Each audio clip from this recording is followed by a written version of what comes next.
Kneel Before Blog presents Kneel Before Pod.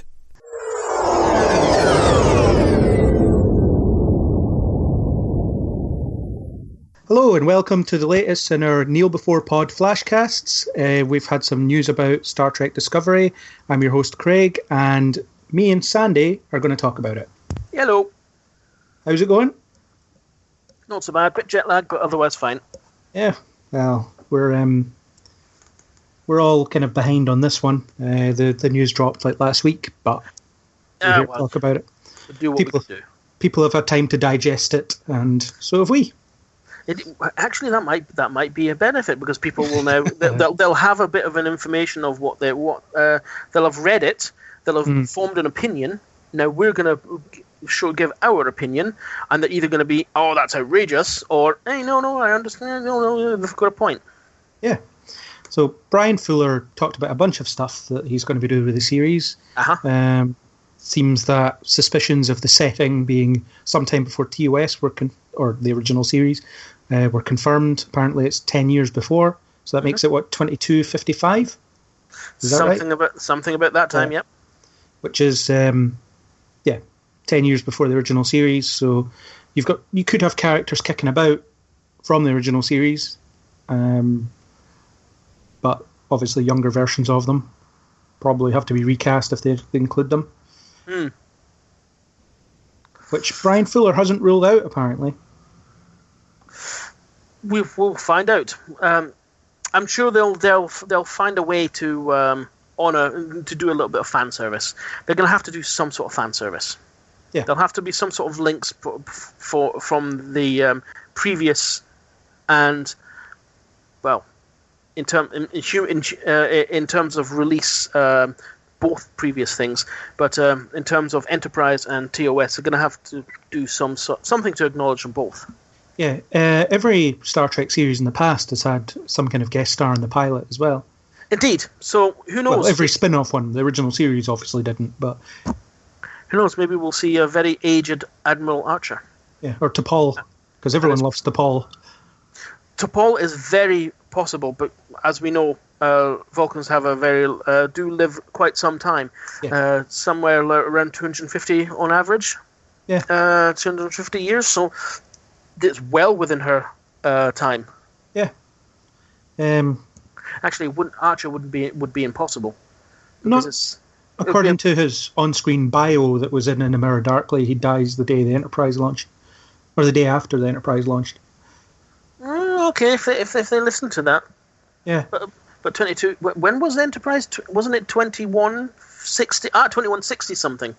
No, I mean the 1701 Enterprise. I'm in my head. I'm trying to figure out his age. If he's in his 40s when Enterprise NX-01 and his missions are kicking about in the 2160s. Yeah. In 2250, he would be well over 100. Yeah. 130, 150 years old. Well, then again, Leonard McCoy, how old was he when he was on the Enterprise D? Pretty old. I can't remember if they said what his exact age was, but he was old. And he looked it as well. Good makeup. And it was just that was young person makeup for DeForest Kelly at the time. Yeah. Ooh, shh, that's evil. Special rung of hell reserved for people who speak evil of DeForest. Hey, I'm just saying he always seemed like an old guy. An old cantankerous curmudgeon. Yeah, he was always the crotchety old man on the ship. So absolutely, and we loved him for it. Yeah. Carl Urban is doing a good job. Yeah. So I would say the pilot might have maybe Archer or T'Pol or someone. I would be thrilled with any of them. It could be any of them. Even Mayweather, because he's one of the younger ones on the ship. Still an ensign. Still an ensign. The Harry Kim of the ensign of Enterprise. Yeah. All that fantastic piloting, and he's still an ensign. And there you go. Take that, Mayweather. It could be maybe he's got Captain Pips or something like that, or maybe he's risen to Admiral, and he does a quick tour of the ship and says, they don't build them like they used to, or something. I don't know what. But hey, I'll be happy if any previous guest stars in it. I would say the 10 years before original series is a good era as well, because there's a lot. It's kind of a gap that's never been filled in as such, other than non-canon stuff. Indeed. But it would be interesting. It would be interesting to see what the Federation's like at that point, because it was. I mean, you don't find out what kind of state it's in at the start of original series anyway. So no, you don't. Play for. It's obviously established. Yeah. It's well established because you've got the Prime Directive and this, that, and the other, and rules and regulations. So it's well established. It's definitely more established than it is in Enterprise, where you can still go hogwire and just do whatever the heck you want with. Okay, you get chewing out, but there's not as many repercussions because there's not as many regulations and this, that, and the other in Enterprise, which is one thing I liked about Enterprise, to be honest. Yeah, although some of it was like you probably should have had a rule for that by now. Yeah, indeed. Well, before even going out. At the end of the day, Enterprise was their first exploratory ship. Yeah, it was the one the first Warp 5 vessel, which made long distance exploration a far less arduous task. So there's obviously things that they hadn't thought of. Yeah, I mean, parallels to today. I mean the aircraft that are getting built today, by Boeing and Airbus, are far different to the ones that they built only 20, 30 years ago, even if it's the same model, because they learn things as they go along, and rules and regulations get added on, and more, so it happens with the military as well. It happens in all walks of life, where they start out as something, and you go, maybe they shouldn't have thought of that, but they didn't know that could happen at the time.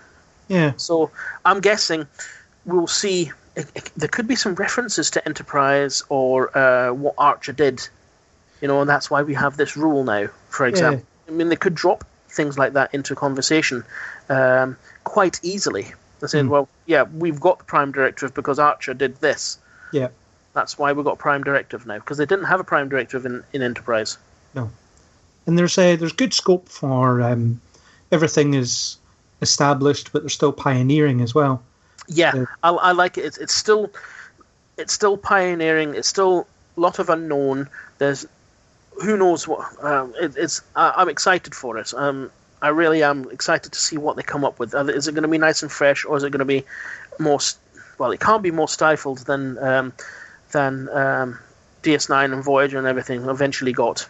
Yeah, or stuff in their early years. But I think there's a talented team, and I think they've got an idea of what they're doing. Well, they definitely have a director who. Well, no, he's not director. He's showrunner. Yeah, there you go. He knows Trek.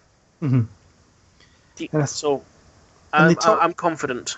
And they've also talked about how there's going to be some focus on a pivotal event in Starfleet history, Federation history, which I don't know, like everything from around that time is non-canon, as in they've never really spoke about it and given it a date on screen. Yeah, I seeing that the Klingon War was just before TOS. Yeah. Well, not just before, but sometime before about TOS. It's about 10 years before this, I think, is... I don't know. I would say that it's quite possible that they can... I mean, the fan film that should not be named has it at 2245. Yeah. And this is 2255, potentially. You could squint a little, and I mean, the fan film at the end of the day is non-canon. Yeah. Whatever they come up with is canon. So if they decide that the Klingon War was just in its end throes or petering out in 2255, just when this series starts, and it starts with a bang, then it would be interesting to see them converting from a military, sort of like a fighting, defending the Federation role, back into a discovery role. Well, there you go, Star Trek Discovery. Yeah. An exploration. Getting back into what Starfleet was established for in the first place. That would be a nice, interesting take. Yeah, and I mean, there's still a what was it Spock called it? Cowboy diplomacy in the original series. Kirk was very quick to hit the trigger if he needed to, which is not something that Picard has. So maybe there could be some kind of... They're even more militant or military before that point. It's possible that they could feature that because of their dealings with the Romulans beforehand and now the Klingons, that they're a little bit more quick to the trigger. Yeah, because the Klingons, for what the fan film that should not be named, gave us a good shellacking before we managed to fight back. So that if we take any of that, even as a suggestion of what a war would do, it would leave you a little bit of bitter taste in your mouth. So when someone comes along and is not quite listening to what you're saying, you might get a bit itchy trigger finger syndrome. Equally, it could just be rising up from the ashes of this war and figuring out what's next. So you've got a bunch of people that are used to fighting have to get used to exploring, and that would be an interesting transition as well. That's what I was trying to convey a minute ago. Yeah. I think it would be really cool if they did something like that, because seeing the transition from warring to exploring, there'll be inner demons to be faced. The captain could be a maverick or be a total explorer and loggerheads with some of their crew who's saying no, let's shoot them. Yeah, and it could just be as simple as they come across an unknown alien vessel, that they've not encountered before, and they go straight to yellow alert because they're expecting a fight. Exactly. At least in the beginning, and by the time they get to the end of it, they start to think, hang on, not everyone wants to shoot us. Exactly. It might well be that we'll see them discover some of the races, for example, that weren't really introduced, but were already just part of the story in Next Generation, for example. Betazoids, and because we didn't have any Betazoids in the original series or throughout the films, they just suddenly appeared in Next Generation. So they needed to be contacted at some point. Discovery could do something like that. Yeah. And they've said they'll introduce new races, which is fine because, we haven't seen every planet in the Alpha and Beta Quadrant. No, they talk. What did Picard say in First Contact? Federation is made of over 120 worlds, something like that? Something like that, yeah. We haven't seen that many characters. Or it was over 150 planets in the Federation. Something like that, yep. And there will be others that we may have contacted, but have decided, no, we don't want anything to do with you. So that there's scope for that as well. First contact, a disastrous first contact, for example, where the crew just get out with their lives and are like, well, no, send a note to Starfleet, don't go anywhere near there. Yeah. Them Breen people are a bit crazy. Yeah. So one thing I definitely don't want is 13 episodes of nothing but like combat and space battles and stuff. No, I would like. I mean, what I've seen so far is that it will be episodic. Each will stand alone, apparently, but it will be part of a bigger story arc. Yeah, so it's not. I hope that's not. That's not the temporal Cold War kind of story arc. Hopefully not. No, I think we're just going to mention it every half dozen episodes, and that counts as an arc. I think they did that to death in Enterprise. Yeah. I mean, interesting as it was, I think they used it a bit too much. I think Nicholas Meyer and everybody else they know what they're doing. I mean, Nicholas Meyer, he wrote. What did he direct first? Wrote and directed. He wrote and directed Wrath of Khan. He knows how to pace things. So I'm gonna guess we'll see some fights and everything. I think it'll be just like TNG or Voyager, where every now and then someone comes along and prods them. Although in Voyager, by the end, it was every episode. Yeah, well, shh. There's also that potential to, if the story's good, because Brian Fuller is very experienced in running serialized television. I've never watched Hannibal, but apparently it was good at, every episode hooks you while tying into whatever the ongoing character story is. I have heard the same thing. I never managed to watch it either. I try not to get myself too involved in TV series, because I find these days, because they, as I say, they hook you in, it takes up too much of my time, and I'm just so busy with everything else. But I will eventually get around to watching Hannibal at some point. But I've heard exactly that. That Pushing Daisies as well. That was the other one. That's what I was about to mention.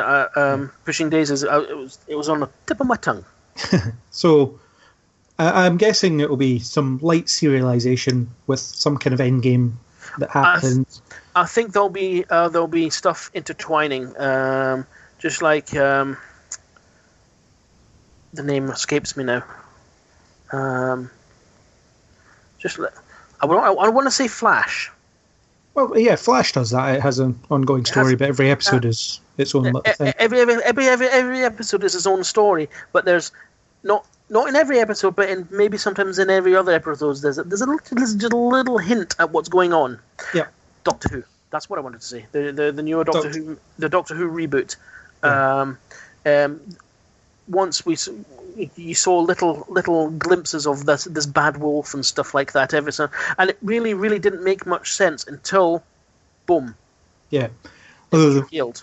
Yeah, the Doctor Who method has been pretty mixed. Sometimes they are just mentioning words every episode, but other times it's been a bit more organic. So let's hope for organic. Let's hope for organic, definitely. And in terms of so the setting is what it is, and it's interesting. There are a lot of ways it can go. There's a lot of ways it can't go. Let's hope they tell good stories before anything else. Yeah, let's hope that the creative people who are the Joe Manosky, Aaron. Oh, I can never pronounce his surname. Coiletti or something like that. I don't know. And Nicholas Meyer and such like, and of course Brian Fuller. Let's hope that they're given a bit of free rein. Yeah. To do what they want, and there's not the micromanaging from above from people from the people who just don't know what they're doing and killed Star Trek off in the first place. Yeah. Well, I mean, we've got fresh eyes on it, which is what it needed. Yes. Before Voyager finished, to be honest. I mean, no disrespect to Berman and Braga. I think they delivered some great work over the years, but by the time you got to season 6, maybe even before that of Voyager, they were done. They had nothing left to give. The thing is, Berman, I kind of blame him for the. Well, he wouldn't let it go, would he? Say, he let Star Trek stifle because he would only allow certain things to happen. Yeah. I mean, you look at I don't know if you saw John Eaves's WordPress blog, Eavesdropping with Johnny, where he would release pictures and artwork that he had done over the years. And he's been involved with Star Trek for a long time. Everybody thinks he just did the Enterprise E. Mm-hmm. That was it. No. He was involved. Well, he designed the NX-1 and all that stuff, didn't he? I think he had a share in that, definitely. Yeah. But he was also see those hand-drawn pictures that you see on Archer's ready room wall. Yeah, that was him. He drew them, and it was literally the night before they started shooting, as he explained in his blog. And you see some of he was also involved in Voyager as well. He did he designed quite a few of the alien ships, and you'd see some of the really, really nice designs that he came up with, and he would then lament that Berman would then reject it, take not the last episode, but the episode before's alien ship, turn it upside down, give it a different color, and make it fly in the other fly backwards, and there you go. That's it. You've got your alien of the week. It's that kind of thought that made Star Trek stifle, because he wouldn't allow the creative juices to properly flow and let things just evolve a little bit more organically. Yeah, and there was the abundance of holodeck episodes and the absolute episodic nature of characters not remembering what happened last week and things like that. Oh yeah, that all had to go because television was evolving at the time. Yeah, and I would have loved for Voyager. It's a ship, Starfleet ship, using a lot of tech and materials that isn't available or not readily manufacturable in the Delta Quadrant. Right, I would have loved to have seen it. Just get slightly, maybe not completely battle-scarred and pockmarked like Galactica did in her run, but just seeing a little bit of some of the mileage that she did. Yeah, well, if they did the the hull damage that got progressively worse, you couldn't reuse season 1 stock footage, could you? Indeed, but they did convert to CGI halfway through the run, so there is no excuse. I mean, no. Galactica managed it. Yeah, I think they were still running it on a budget, because you would still see those season 1 stock footage. Yes, shots. You definitely would. And again, it's another symptom of the stifling. Yeah. Of the not allowing creative juices to flow properly. Yeah. So I'm hoping that's no, because as far as I'm aware, Berman's not even in the picture this time. No, he kind of sacked it during Enterprise, and let Manny Koto do it eventually. But I think which is why it's starting getting better, I think. Yeah, I think he probably should have sacked it long before that point. Definitely. And there's no shame in saying, I don't have anything left. Mm-hmm. Everything is, everything. I don't have any new ideas. Yeah. And I'm going to let someone else have a go. I mean, all respect to him. He did a wonderful job picking up after Roddenberry died. Yeah. And made, I know you'll disagree, but he made Next Generations all that better afterwards. No, I would agree. As soon as Roddenberry got kicked upstairs, TNG started getting better. TNG stopped being a more holier than thou, and more life lessons, and with a bit of intrigue and such like in between. So after that, I mean, forgive me, Great Bird of the Galaxy, but sometimes your ideals were just a little bit off skew. Yeah. Well, we can't have conflict in the future, and then all the writers were like, "What do we do?"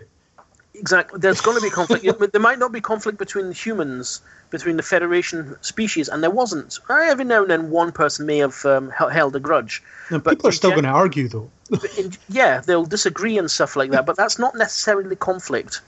But you can't say that for other races that you might come across. Yeah, well, I think his idea was that no one should be conflicting with anybody, but then they just cease to be human at that point. Yeah, indeed. So I think Brian Fuller and his crew will make this more rough. Everyone there'll be a bit of tension. The ship probably won't be that comfortable. So people will be living in very small quarters and sleeping on rough beds and all this stuff. And the lighting might be poor, But in my opinion, that's quite correct. And I think it should be a not too far on from Enterprise in terms of the size of the interior. Mm-hmm. Different design, corridors and so on. Yeah, practical and functional. Mm-hmm. Because the Constitution class was apparently the first great starship that Starfleet had, and even that was cramped. And even that was fairly cramped especially when you look. If you compare it to the Galaxy class, anything's really cramped. Yeah. But if you weren't an officer, you were in bunks with other people and stuff. Exactly. We'll probably see some of that. Mm-hmm. That's got some nice interplay between characters. Yeah. Some nice bunk scenes and stuff. I'd actually really like to see that. A couple of characters who live together and don't like each other very much, or they just get on each other's nerves. So that would be good. Something we don't see in Star Trek. You kind of touch on that in Voyager, where you've got cabin fever starts to set in a little bit in season 1. Yep. But not too much. Especially if this is the Discovery goes with the going from warring to exploring. Yeah. They'll be used to short stints on ships. Yeah. Because the ships would go into battle, get damaged, they go back, get repaired, and they're on shore leave until the ship's done. Yeah. And now they're exploring, which is extended missions and stuff like that. Cabin fever could set in. Mm-hmm. They might not be used to it, and it'll be them adjusting to it. That's what I liked about, spoiler alert, the new Star Trek film. Yeah. Where Kirk starts going on about how every day is getting monotonous and episodic. Mm-hmm. And maybe it won't be. Maybe it won't be quite like that in terms of what's happening outside the ship. But when you have to live in close quarters with people that you might not necessarily get along with, then tensions will run high and everyone will be stressed. We've all been on that school trip with that person, and that person that we really don't like has been assigned to the same room as us. Yeah, we've all been there, and it's got potential, and a lot of people are complaining that they should have done it in the future, 25 in the 26th century and stuff like that, and blah blah blah.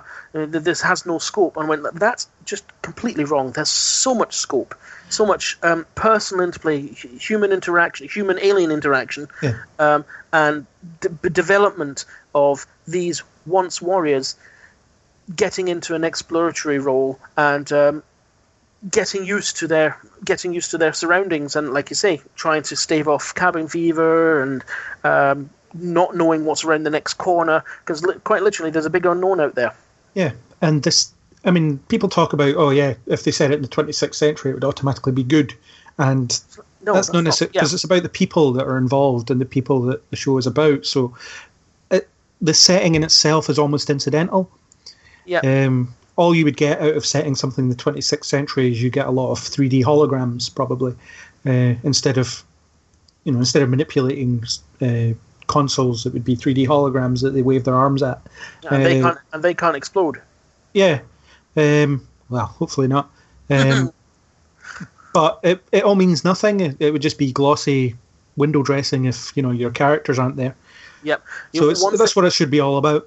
One thing that's gonna annoy a lot of people, the purists, the rivet counters, is this new series is definitely going to be a 2016, 2017 take on the future. Yeah. So it's obviously going to look completely different. The tech's going to look far better than on TOS, for example, where they were using jellies and bits of acrylic for buttons and stuff like that. And to be honest, I'm down with that, because the 1960s vision of the future was a lot different to what we have now, because we can outpace just about anything that they mention in words and in figures in the original series. I mean, I think at one point they're telling about how many computations or something like that one of the computers can do, and our wristwatches can do more now. Yeah. So I mean, obviously, barring things like warp drive and transporters and stuff like that, but any of the kind of gear that they'll use, we've outclassed. Yeah, so it has to be today's vision of the future. Yeah, in my mind, it's going to all look a bit functional. So you'll probably still have levers and all this stuff. I'm picturing something that's a sort of akin to modern day submarines, maybe. Yep. I mean, they can do like they did in the. I don't know if you caught it in the last episode of Enterprise. The graphics on the screens. Oh yeah, it's just the getting the different colours. Getting progressively closer to TOS. Yeah. So they can have a different design architecture as long as they keep some sort of color scheme that resembles what we see in the original series. It'll track. Mm-hmm. I think it's going to be a good looking series. I think so. I saw that picture of that. Did you see the picture as well of that wooden? Yeah, the wooden chair. Yeah, wooden chair is. I don't know if that's actually going to be the bridge chair. I think he did say it was a captain's chair, or maybe the captain's chair. I can't remember what the caption said. I don't know. I'll try and find it for the show notes. I mean, they're saying our bridge design is awesome, but they're not showing us anything. Mm-hmm. So I guess they don't want to, do they? According to latest rumours, it starts production on the 26th of September. So I imagine they've probably already done casting that they're just not telling us about yet. I think it's very, very quiet. They're going to keep it absolutely quiet until we see the first teaser. Yeah, maybe. I mean, they'll leak a bunch of actors are about to be announced at some point, surely. They're going to have to at some point, because people are chomping at the bit for information. People are starting to get worried as well. Like, this is out in January and they don't seem to have done anything yet. Which, valid criticism if that's the case. Yeah. I mean, if they start shooting in September, that gives them plenty of time to get. Apparently, the pilot's going to be 2 hours. Yeah. I mean, you can when you're doing episodic series, you take a week to shoot an episode. Yeah. Yeah. They can take 5-6 weeks to shoot the pilot. Yeah. And that brings them into the end of October, and then you've got November, December for post. Yeah. It's possible. And it's releasing over the course of 13 weeks as well, so it can still be in production as it's coming out. Yeah, exactly. They won't stop production at the end of the 2-hour pilot. They'll just start immediately getting onto episode 2. Yeah. As soon as they've done that, so it'll be full swing because they know it's going to be 13 episodes for the first season. So they're just going to go right ahead and hope that the viewing figures, as their work progresses, hope that the viewing figures say, yeah, we'll do a second season. Yeah. So, well, CBS have said it's already profitable since Netflix took it. So, well, there you go. Whether they're being honest about that or not. That if it's honest, then good on them. But that was a good call. Yeah, it wasn't. It's got to be more profitable than the film apparently has been, in terms of how much money it needed to make. Well, as far as I'm aware, the film made more than it was made. Made more in box office than it cost to make it. Yeah, but that doesn't mean a hit these days. Basically, there were some reports that said that it's considered a flop because it's not made that much. That's just haters talk. Well, people who hate anything from the Kelvinverse. Well, I can't remember what article it was, but it was some kind of Hollywood Reporter type outlet that mentioned it. But who knows? Well, it's not my job to track the finances of these films. So. All the Star Trek films, maybe Wrath of Khan is an exception, because I'm just going from a very grainy memory here. I don't think any of the Star Trek films ever were made an absolute massive blockbuster return on their budgets, but they kept on getting renewed. Yeah, well, they were never spending that kind of money on them either until recently. Not. So. What was it? Beyond cost them, I don't know, 120 million or something. Yeah, I think it's made. What was it? It made 130 alone in America. Yeah. 80 worldwide, and somewhere else I can't remember. I think 80 million in Europe or something like that. I can't remember. Yeah, but that doesn't factor in marketing and all that other stuff. Definitely not. But marketing's not going to cost you the better part $40-odd million. And you'd be surprised if you're flying actors out to various things, putting them up in hotels for weeks at a time. Sunk costs as well. Yeah, there's some stuff you just do, and you don't worry about the return and such. But anyway, that's sort of besides the point. So yeah. So setting could be cool. Yep. It's nothing if not for the characters anyway, so that brings us swiftly on to the announcement of the characters. They've announced that it's going to be, the focus will be a female lieutenant commander who, I don't know, has maybe just came on board the ship, but won't necessarily actually be the captain. No, they haven't said. I don't think they've said either way. Well, no, they have, because they've said that we've seen. Brian Fuller said something along the lines of, we've seen it from that perspective so many times, it'll be interesting to see someone of that level. So I think those characters will still be there, but the perspective will be the lieutenant commander. I kind of like that idea. I mean, I really liked the episode in Next Generation, Lower Decks. What's it called? Yeah, Lower Decks. Lower Decks, where the focus was on ensigns. Yeah, and the way they went about, and their fears and their perceptions of the higher rankers. I mean, that one guy thought Riker hated him. Yeah, but Riker doesn't have a bad bone in his body, really. And Riker just didn't give him any thought, because he wasn't performing properly. In a ship of 1,000 people, this guy is furthest from. Mind. Exactly. He's not even registering on my do I give a damn about him scale, and that translated into that guy's fears that Riker hated him and was never ever going to select him. So that kind of, this would obviously not be lower decks as such, like call it mid decks, middle decks, middle decks, Star Trek middle management. Yeah, exactly. I think I like that idea. Yeah, I do like that idea. And we've never really had a sort of avatar for the audience into a Star Trek series before. On the other ones, you just kind of meet all the characters and then you follow them around. Yeah. I think in Voyager there was a suggestion in Caretaker that Harry Kim was going to be the audience analogue. He probably was in Caretaker. You see a lot of things from his perspective in that episode. So he meets Tom Paris, makes up his own mind about him. He gets on board the ship. He's a bit scared by Janeway and all this kind of stuff. Yep. But any of the other ones, you don't. I suppose Sisko is the kind of in Deep Space Nine because he's, he gets inducted into the Bajoran culture through the emissary thing. But again, it starts following the kind of episode 4 Kira, episode 4 whoever formula after that. Indeed.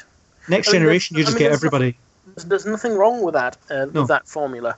It's just that sometimes you knew within the teaser before the credits. Okay, this is going to be a Chakotay episode, or this is going to be a Data episode. Yeah. I would like them to break from that. So you can't tell exactly what it's going to be until it's already the episode's almost over. You're like, okay, they focused a little bit more on her this time. Yeah, it's kind of new in that sense. And if you've got 13 episodes that focuses on her and how she relates to the rest of the crew, that might get a bit tiresome if it just focuses on her. I would like it. I think the other characters will be in it, but I think everything will be down to how she's experiencing, whoever she is, experiencing life on the ship. And I can imagine following her around, and as she gets used to there, I could see her just being a new transfer. So she has to get to meet all the crew on her own. She has to establish these relationships, be in charge of people she's never met, that kind of stuff. Awkward situations where someone as one of her subordinates should have actually been in her position, for example, and she's been promoted over them, and obviously she's a newcomer to the ship, and they don't like it and stuff like that. There's lots of dynamics for that.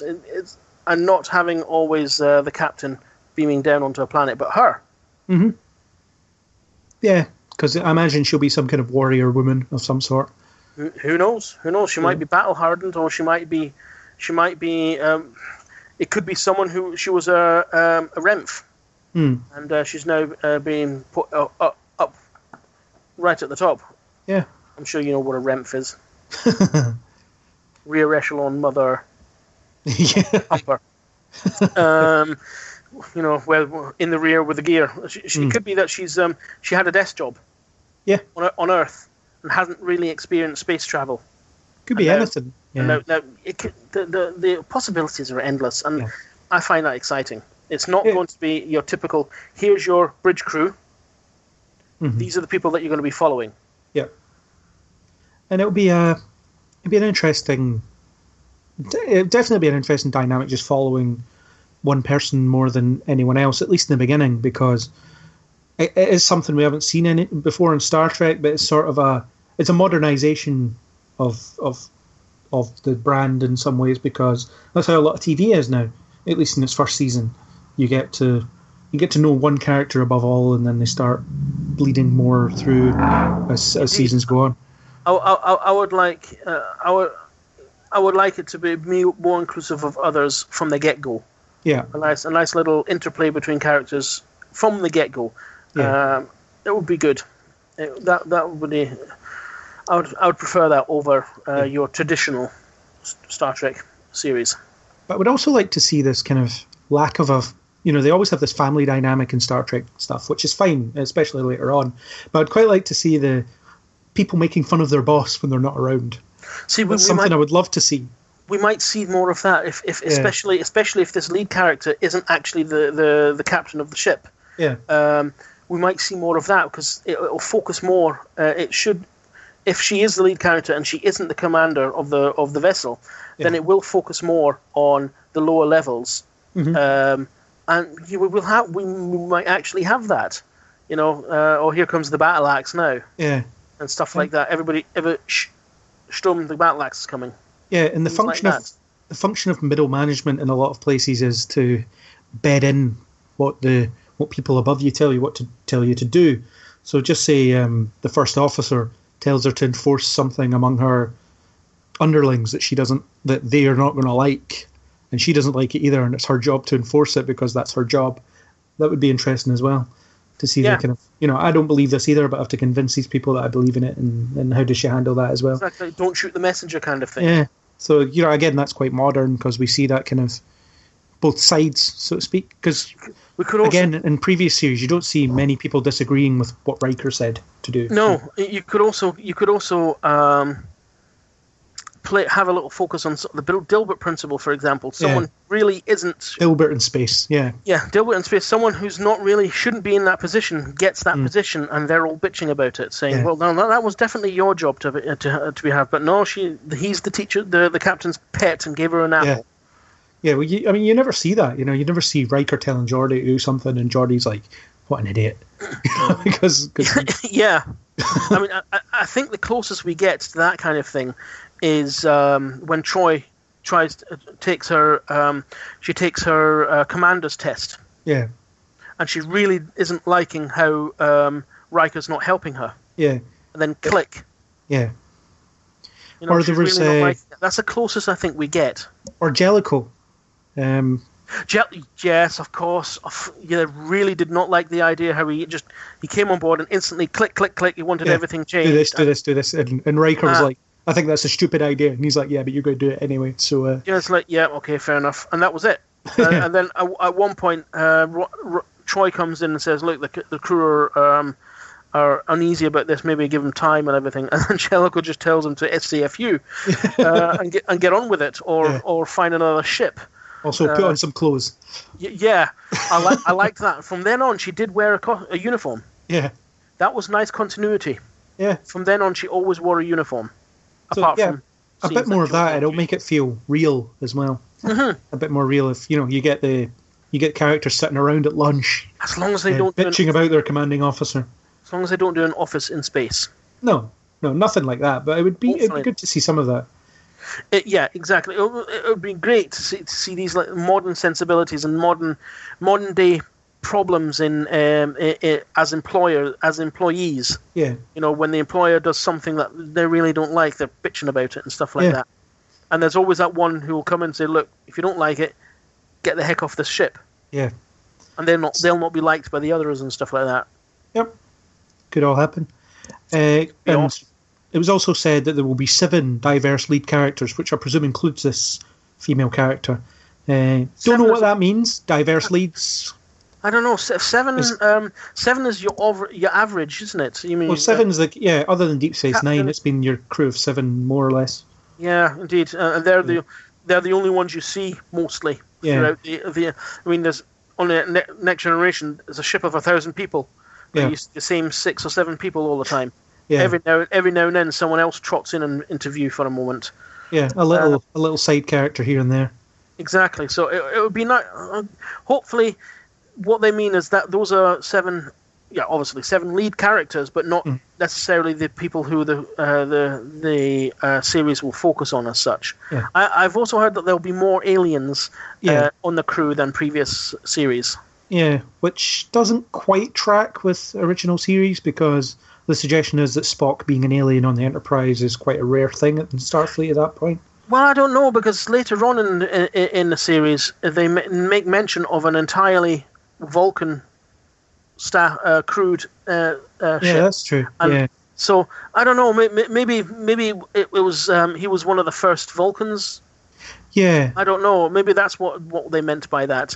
I mean, there certainly were. I mean, we didn't see many aliens on TOS because basically they didn't have the budget to constantly put these people in makeup just to walk past in the corridor. Just to work on a console or something. Yeah. Exactly. Which is why. Although, when we're making Star Trek New Voyages, the fan film, they always said, these aliens, they're just off camera in the original series, so we were including them.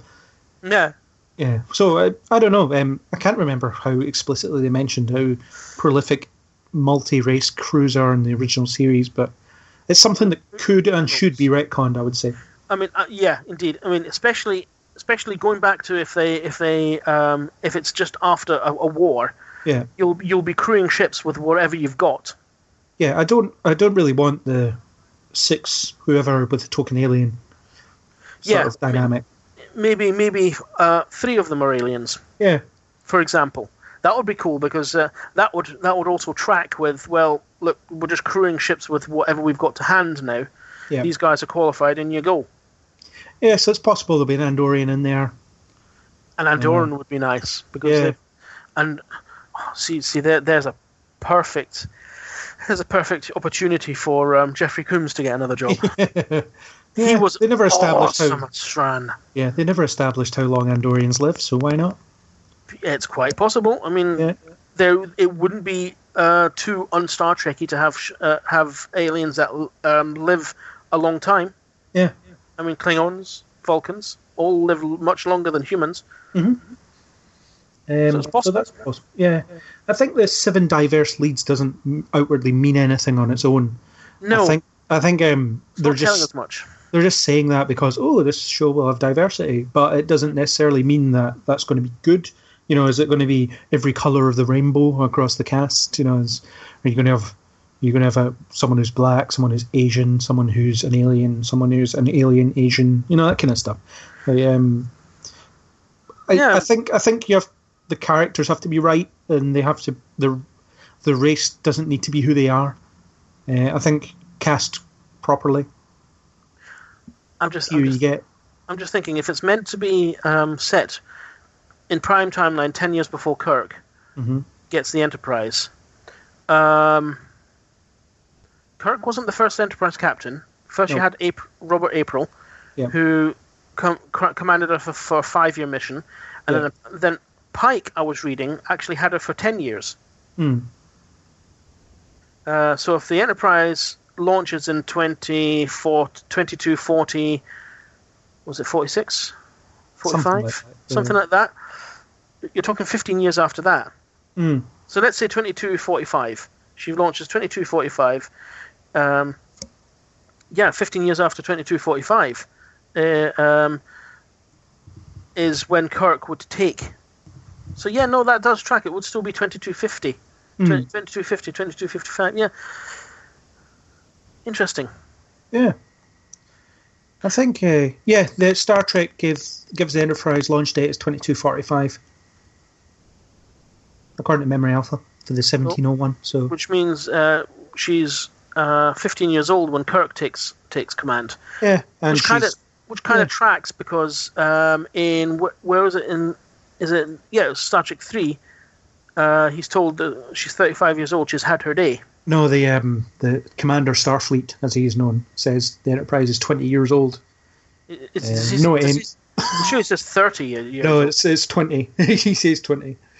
Oh, okay. She's had her day. Well, yeah, that's out of the window then. It was only refit a few years ago, so like. But, maybe it reset. Maybe it reset her out her space time, as it were. The mileage. Her mileage. Yeah. So you could have Robert April on the Enterprise turn up in an episode. That would be nice. Yeah.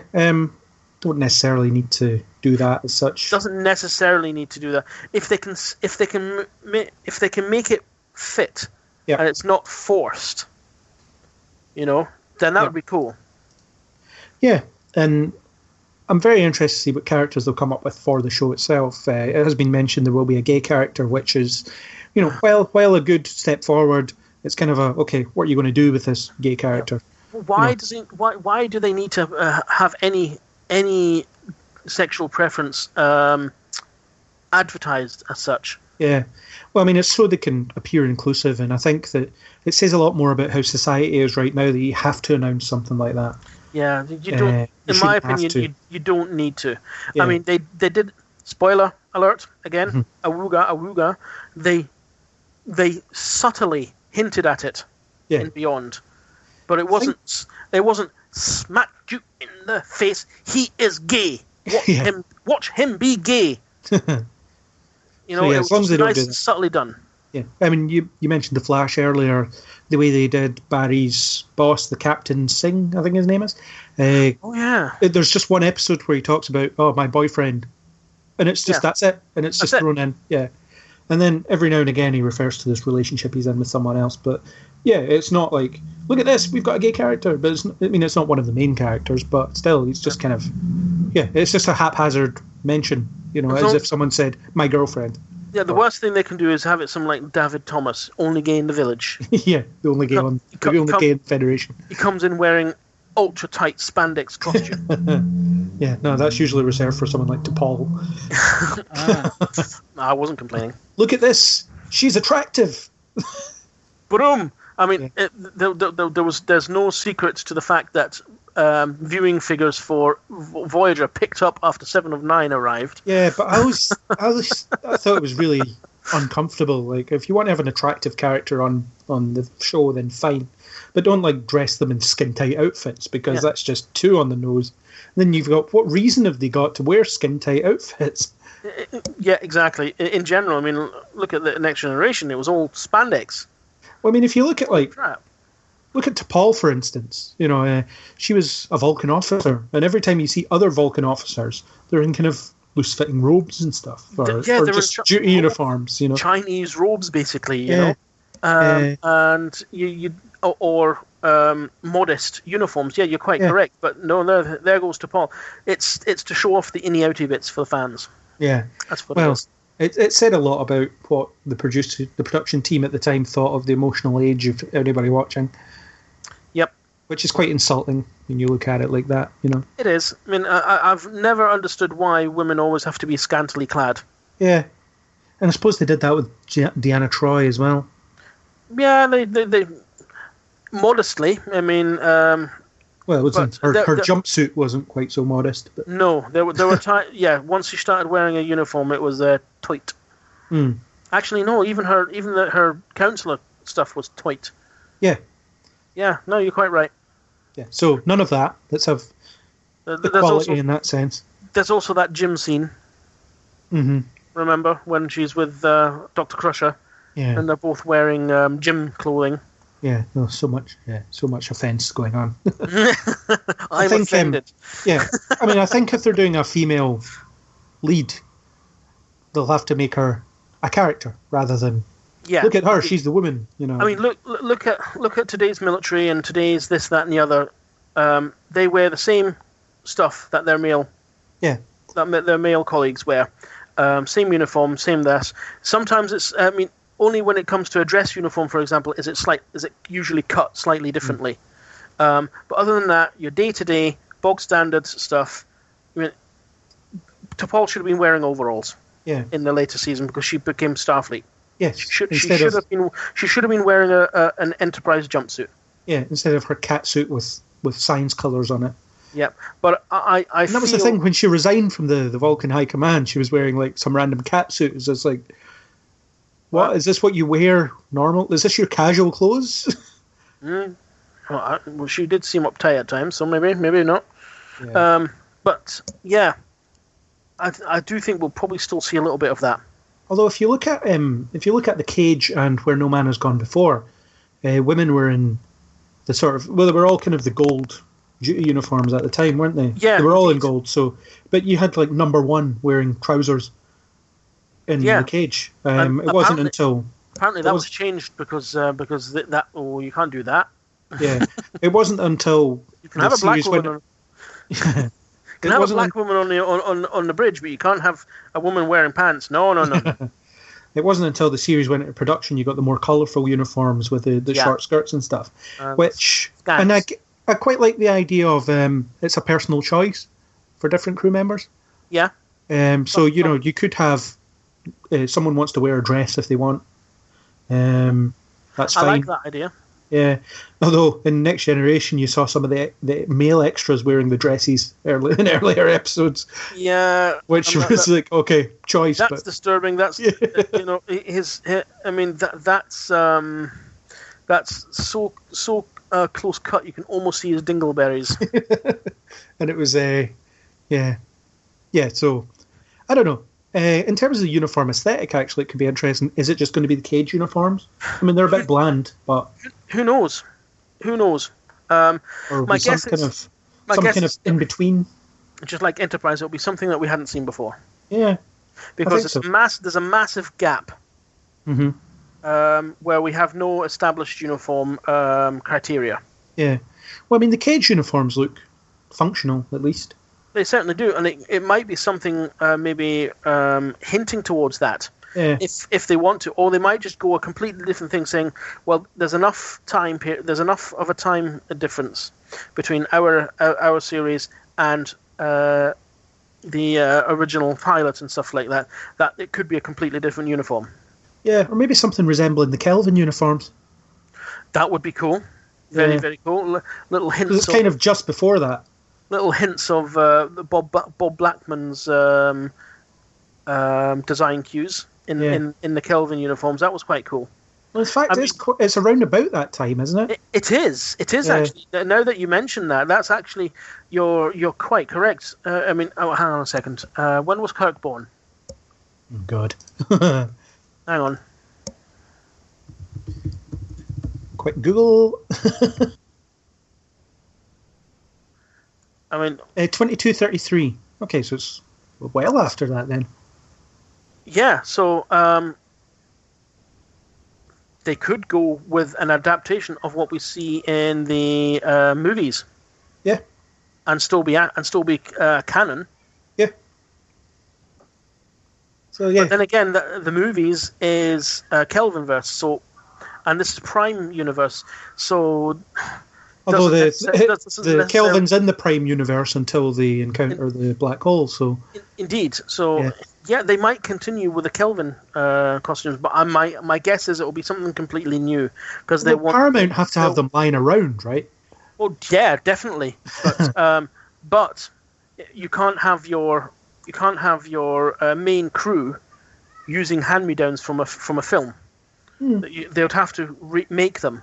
They'll have to tailor them for the people in this series, which means you might as well just come up with a new design at the same time. Yeah. So that's what will happen. It will be a new design that we haven't seen yet. Well, if it's nearly 20 years after that, anyway. Yeah, I mean it's possible, and it should take some sort of design. No, 10 years after. It's possible that it will, and in my opinion, it should take some design cues from what we've seen on the Kelvin. Mm-hmm. If you want to keep it canon, but it could be something completely different. I mean, look at the difference in the Wrath of Khan costumes and the motion picture costume. Yeah. Motion picture uniform design. Motion picture was a radical departure from original series. And pajamas. Yeah, and then the Wrath of Khan costume, much beloved, was a radical design from that as well, and that's just a few years later in the timeline. So anything's possible. I think it'll have its own visual identity, both in a design aesthetic and uniform aesthetic. I think so. That's what they'll do, because every series has always had its own design aesthetic. Yeah, except Voyager and Deep Space Nine were sharing uniforms for a bit. Yeah, that has its merit because Voyager launched at the same time when Deep Space Nine's uniform was current, and then they were flung to the far reaches of our I was going to say universe there, our galaxy, and obviously they have better things to do than come up with their own design. Yep. So there's that, and then Deep Space Nine got the First Contact uniforms. Yeah. Did you notice them always, the first couple of episodes, when they introduced that, if you watch carefully, the costumes change ever so slightly. Yeah. The depth, the depth of the grey and everything like that goes up and down. And at one point, Sisko's got his communicator on the grey shoulder. Yeah, I remember that. I remember seeing that. That's in the first episode that he wears it, isn't it? Yeah. And at one point, it's solo down and to the left. He could have just sort of like done a chicken wing thing with his left arm and would have activated the communicator. Yeah. Weird that. Well, they were trying to. Bob Blackman was experimenting basically what worked best until they settled with what you see. About 5 or 6 episodes later, then they've got something that works. Well, turns out they were doing it right in First Contact all along. See, when I first saw First Contact and you first see that costume, I'm like, yes, yes, yes, a lot better than what the Next Generation uniforms were, anyway. I liked the Next Generation uniforms when they were current. I like the Mandarin collar and stuff like that. And I used to have a Warp 1. That's going back a little bit. Warp 1 Limited costume, but got kind of expanded in my later on, and I can't fit into it anymore. So my friends got it, and I loved it. But it always seemed a bit too, I don't know, not clownish as such, but certainly not as imposing as the First Contact. Mm. I mean, when someone in the First Contact uniform stands up in front of you and tells you, "Don't attack us, otherwise we're going to kick your ass," you would believe him more than someone in the Next Generation costume. Yeah. But anyway, we're getting so far off. Yeah. Tangents. Get back on track, right? Yeah. So okay, onto the ship. Discovery, we're presuming the ship's going to be called. Apparently the design that people have been arguing about isn't the final one, which was pretty well assumed back in the day anyway, when they released the teaser. How different the design's going to be from what we've seen, I'm not sure. Well, my money's on it not being that different. I read somewhere that it's already changed. That some parts of it have already changed. I've got new nacelles and such like. That what we saw in that teaser was basically quick. Let's show them something. Yeah, we totally called that on our last Flash podcast. Yeah, we totally called that. Other people saying, "Oh, no, I don't like this design. I'm not going to watch it because of this design." Firstly, I'm like, "How childish are you?" and secondly, it's just a teaser. It's just something to just make you go ooh, and make you talk about it, and it worked. I wonder, I wonder how significantly it changed. Maybe I don't know, think some grooves will be smoothed out a little bit, and the color might change a bit.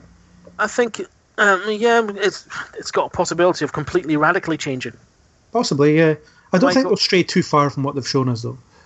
No, I think they might smooth it out a bit more, maybe make it a little bit more cylindrical, instead of this just wedge.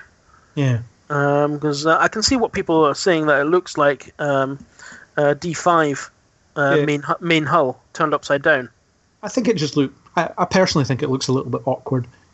Yeah, but then a lot of people thought Enterprise looked awkward as well.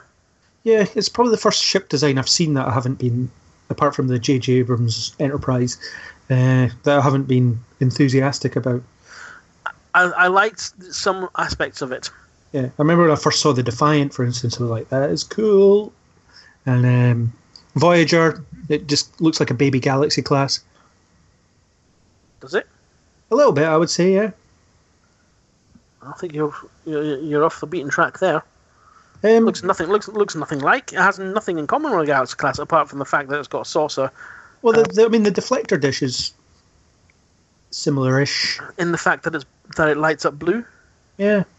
I just when I look at Voyager, I can see the similarities to the design aesthetic. Well, of the obviously, it's come after the Galaxy class, so yeah. There will be, and it's smaller, and you have it as a certain design aesthetic, which I happen to prescribe to.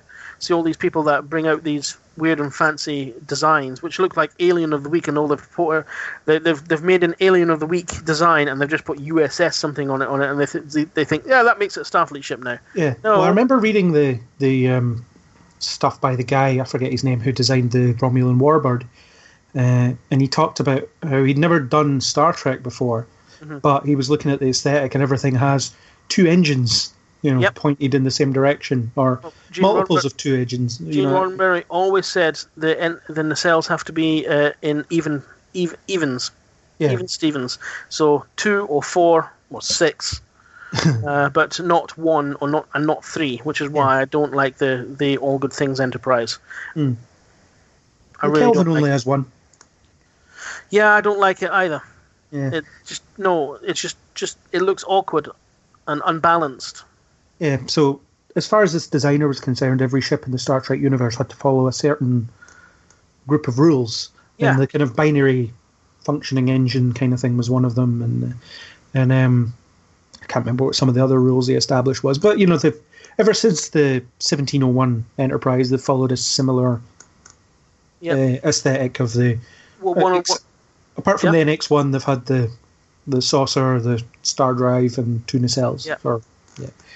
But NX-01 can be forgiven because it was one of the first real starships that they made. All the other designs that you see are basically it's just just a hull with some nacelles planted on it.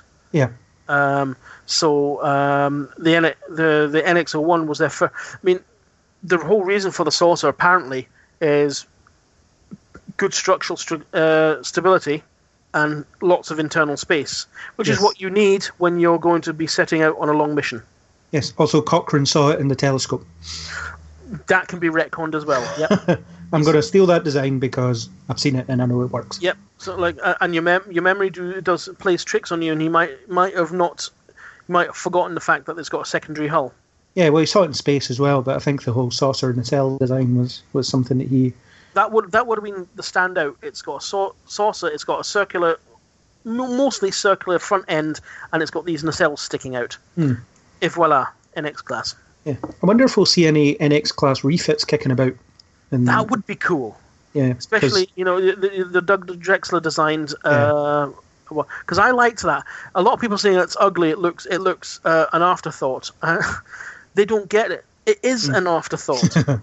For crying out loud! Of course, it's an afterthought, and it's in this mythical 5th season of Enterprise, or it'd probably be the 6th season to be honest. But this mythical 5th or 6th season, they say, okay, we want to put bigger crews on these things. Let's attach this section. I mean, that new section's got a bigger warp engine, presumably warp 6 engine. I would imagine so. Yeah. Yeah. Well, that's what Doug Drexler has actually said. Yeah. If it was there, if that was ever to become canon, it would have a bigger warp engine, and possibly because the warp engine's at the back of that new star drive, and possibly the shuttle bay moves from those two hangar doors underneath. Moves to, if you ever look at the design of the NX, at the back of the saucer, you've got doors and an observation dome. Those doors become shuttle bay doors. Yeah. So might see some of them kicking about in the same way that you would see Excelsiors all the time. Yeah, you see Excelsiors running around in DS9 all the time, taking a shellacking. Yeah. You also see it in the Next Generation. Obviously, you don't see it in Voyager for obvious reasons. Yeah. Or do you see one? Is there one in the? No, there isn't one in the fleet that meets her, is there? Other than the actual Excelsior in that one episode. Yeah, indeed. It's obviously Yeah. Obviously, from an economic reason, we've got this model lying about from the films, so we'll just use it and call it different names every time we see it. They actually, every single time they film it, they actually do put a different name on it. Yeah, if you see the name, even though you don't see the name, you often put a new name on it, just to be on the safe side. I mean, you've seen, what's the example? The Yamaguchi, the Ambassador class, which is basically they took the Enterprise E model. Repainted it to get rid of the battle scarring. The Enterprise C model. Enterprise C. Yeah. I said E, didn't I? Yes. Silly. Tomorrow's Enterprise. Yes. Enterprise C model, repainted it, taking all the battle damage away, and put Yamaguchi on it and stuff like that. And you only see it very fleetingly in, I think it's one part of the Picard's fleet in that, what is it called again, that episode where the Klingon Civil War, and they make that net to stop the... Oh, yes, yeah. You know what I mean? What's it called? They do the tachyon net to stop... Yeah. I can't remember the name of the... Redemption. That's it, Redemption Part 1 and 2, exactly. Yeah. It's in there, but you don't get to see anything. You just see its general shape and the blobbiness because of the VHS quality. Yeah. But they did change the name. They also changed the design slightly of the Bussard ram scoops. They made them narrower just by painting over some of the dome. Done. You know, and then they got an Excelsior class at the back. You know, the back bit on top of the star drive, right at the back. They took that and then stuck it to the bottom of the star drive of the Yamaguchi, and suddenly you've got a variant of the Ambassador glass, and some eagle-eyed viewers saw it. But they did change the name, even though you can't see it. So yeah, potential to see some Daedalus class ships as well. Oh, that would be nice. Well, they were definitely in service at that point. Definitely. Yeah. That would be really nice. I mean, only 3 have ever been mentioned. Some take that to mean only 3 were made. That's bull. Utter bull. You know, only the Enterprise and the Yamato were mentioned in that generation, but we knew there was more Galaxy-class ships kicking about. Yeah. It just didn't need to mention them. No, then you see more later on anyway. Then you see more later on. Yeah. Indeed. At one point, I've counted 8 in one single on one screen, in one frame. I'm like, this is awesome. Copy paste. Yeah, goes totally against what Gene Roddenberry was saying, that only 6 would be made. Yeah, but that was later on when Yeah, well, they needed flagships, so they built them quickly. Yeah. There's no problem there. No. Yeah, so there's a lot of potential for us to see some old and new. It would be nice. And we've never really seen a Daedalus in flight, I don't think. No, we haven't. Never. The closest we've ever gotten to is a little model in Cisco's office. Yeah, and I suppose the Crusher ship and All Good Things looks a bit like one as well. Yeah, indeed. That's the Olympic class. It's a nod to the old Daedalus class. It's got a spherical saucer, and that's about it. That makes a lot of sense as well, because it's very structurally solid, and you've got a lot of internal volume. Yeah. So old and new. That's what we're looking for, and I think there will be a good element of old and new because. You know what I'd like to see? Have to be some of the old freighters that we see kicking about in Enterprise. Oh yeah. Every now and then, just one of them tugging along. J-class or whatever. Yeah. Yeah, indeed. Just one of them. You know, they're ancient old, but someone's making a living. Yes. Pottering about at warp 2. Yeah, and there's a good chance we could see something like the a bit more from the Orions. Yes. Orion pirates could be something that appear in a couple of episodes. Yeah, I mean, Archer and Co. did stir them up and get them angry.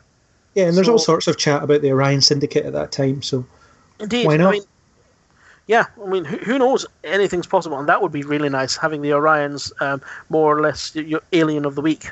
Yeah. But not always every single episode. Well, you've only got 13 episodes, there's only so much you can do. Slightly recurring character, for example. Just like in the same kind of way that Shran would pop up every so often, but not too intrusively.